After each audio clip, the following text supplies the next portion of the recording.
Uncle! Ayah!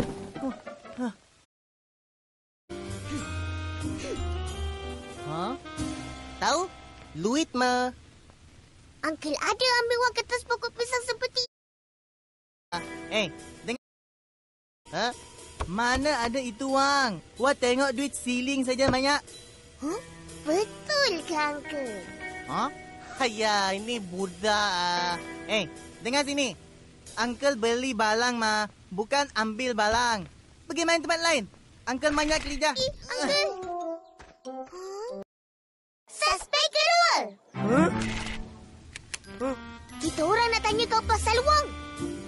Wang? Korang memang datang pada orang yang betul.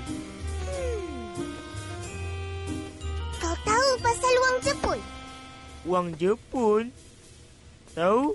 Orang Jepun punyalah. Jadi, kau tahulah pasal wang kertas pokok pisang. Tahu. Kalau macam tu, kau kena ambil wang kertas, wang pokok, wang kertas pokok pisang itu.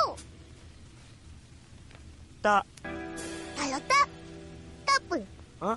Elah. Itu je. Buang masa betul. Baik aku masak ayam.